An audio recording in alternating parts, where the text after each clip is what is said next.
अब देखिए, एक तरफ जहां पर जंतर मंतर पर भीड़ जुटने का सिलसिला बढ़ता जा रहा है, प्रोटेस्ट बढ़ती जा रही है, वहीं दूसरी तरफ संसद के बाहर जो सियासी दल है वो भी संग्राम करते हुए नजर आ रहे हैं। दरअसल देखिए, चाहे कांग्रेस, समाजवादी पार्टी या फिर आम आदमी पार्टी हो, सब ये दिखाने की कोशिश कर रहे हैं कि छात्रों के सबसे बड़े शुभचिंतक वो हैं।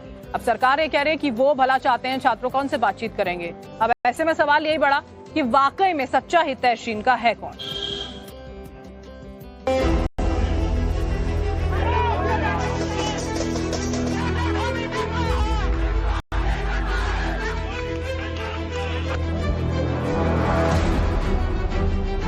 मैं पूछना चाहूंगा विपक्ष के नेता से, राहुल गांधी जी से, कि आप सिलेक्टिव क्यों हैं?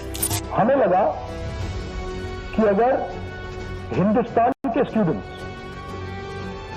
सड़क पे हैं तो ऑपोजिशन को भी सड़क पे होना चाहिए। ये अत्यंत दुर्भाग्यपूर्ण है कि हमारे देश के छात्रों और नौजवानों को कुछ लोग अपने राजनीतिक स्वार्थों की पूर्ति के लिए एक राजनीतिक औजार के रूप में इस्तेमाल करने का प्रयास कर रहे हैं। हम आरोप प्रत्यारोप से बाहर निकल करके हमें इस पर चर्चा करनी चाहिए, और चर्चा करने का जो सबसे अच्छा माध्यम है वो है सदन, वो है पार्लियामेंट, और हम चर्चा के लिए तैयार हैं।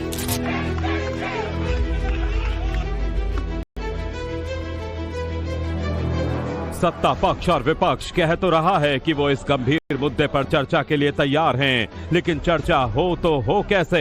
3 दिनों से संसद की कार्यवाही चल ही नहीं रही। लोकसभा हो या राज्यसभा, संसद शुरू होते ही हंगामे की भेंट चढ़ जाता है। क्या वाकई छात्रों के मुद्दे को लेकर सारा विपक्ष एकजुट हो गया, या इस मुद्दे पर क्रेडिट लेने की होड़ विपक्षी पार्टियों में ही मच गई? ये मुद्दा कांग्रेस, समाजवादी पार्टी, बीजेपी का नहीं है। ये मुद्दा युवाओं और छात्र नौजवानों का है। आपने इनको बुलवा दिया, क्या समझौता कर लिया आपने? क्या आपने क्यों नहीं बोलने दिया हमें? अध्यक्ष, मैंने बोलने के लिए कहा। 1 मिनट प्लीज। नहीं, आपने समझौता क्यों कर लिया फिर? हम लोग का बात भी अखिलेश जी नहीं, छात्र नौजवान क्या केवल? अखिलेश जी 1 मिनट। नहीं अध्यक्ष महोदय, ये पक्ष ठीक नहीं है अध्यक्ष महोदय। ये युवा, छात्र, नौजवान हम सब पे हैं, हम सब लड़ रहे हैं उनके लिए। आपाधापी मची है विपक्षी खेमे में। छात्रों के मुद्दे से ज्यादा ऐसा लगता है जैसे चिंता इस बात की है कि क्रेडिट कोई दूसरा ना ले उड़े। उधर सरकार की तरफ से कल केंद्रीय मंत्री जेपी नड्डा ने प्रेस कॉन्फ्रेंस कर विपक्ष को कटघरे में खड़ा किया और कहा कि राहुल गांधी छात्रों के नाम पर पॉलिटिकल माइलेज लेना चाहते हैं। आपने यूपीए की और यूपीए के सपोर्टेड सरकारों को, जिसे हम इंडी गठबंधन कहते हैं, इंडी अलायंस कहते हैं, उनकी गवर्नमेंट्स के बारे में आपने क्यों नहीं चर्चा की? क्यों आपने अपने आप को उससे अलग रखा? यह स्पष्ट बताता है कि आपका उद्देश्य छात्रों का हित नहीं है।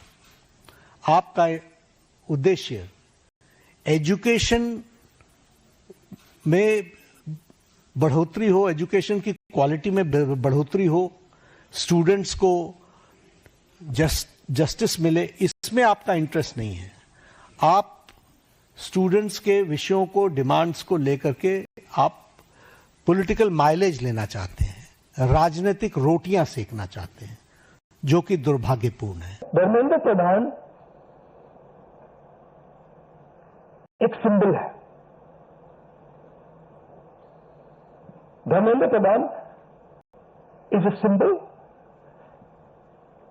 and the students have pain about how they have been treated. That symbol has to be removed. Out of respect to the students, that symbol has to be removed, number one. Number two, that symbol has to be removed because he is a completely incompetent, probably collusive person in this drama.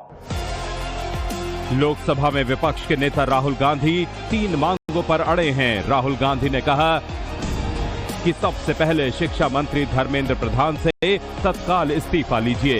दूसरा, छात्रों पर बर्बरता करने वाले गुनहगारों की जवाबदेही तय कीजिए। और तीसरा, छात्रों के साथ हुए हर अन्याय के लिए उनसे माफी मांगिए। क्या वाकई छात्रों के समाधान के बारे में कोई गंभीरता से सोच रहा है, या मामला सिर्फ इन प्रदर्शनों के बीच अपने अपने नेताओं के चेहरों को चमकाना और उन्हें छात्रों का असली हितैषी बताना है? विपक्ष की सारी आपसी खींचतान के बीच सीजेपी का प्रदर्शन जारी है।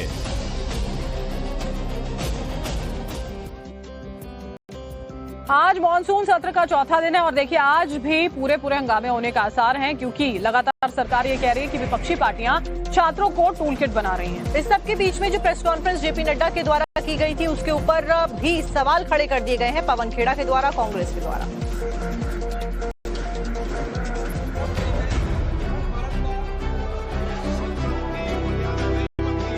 संसद में संवाद नहीं, सिर्फ शोर हो रहा है। आज चौथा दिन है और आज भी वही पिछले 3 दिनों की तस्वीर ही रिपीट होने वाली है। विपक्षी दलों के तेवर से तो यही लगता है। उधर रक्षा मंत्री राजनाथ सिंह ने कहा है कि विरोधी पार्टी राजनीतिक फायदे के लिए छात्रों का टूल किट के तौर पर इस्तेमाल कर रहे हैं। ये अत्यंत दुर्भाग्यपूर्ण है कि हमारे देश के छात्रों और नौजवानों को कुछ लोग अपने राजनीतिक स्वार्थों की पूर्ति के लिए एक राजनीतिक औजार के रूप में इस्तेमाल करने का प्रयास कर रहे हैं। प्रधानमंत्री मोदी जी के नेतृत्व में हमारी सरकार विद्यार्थियों और नौजवानों की आकांक्षाओं को पूरा करने और उनके कल्याण के प्रति पूरी तरह से प्रतिबद्ध है।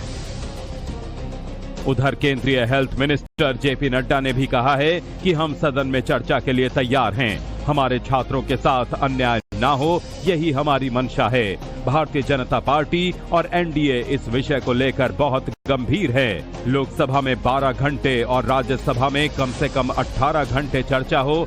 जितने घंटे चाहिए हम तैयार हैं। विपक्ष को गोल पोस्ट नहीं बदलना चाहिए।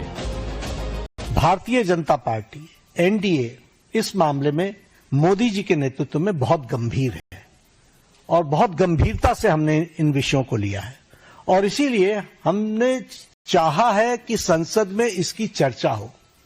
Short duration discussion, long duration discussion, business advisory committee में आप तय करो कितना समय आपने लेना है, 12 घंटे लेना है, 18 घंटे लेना है।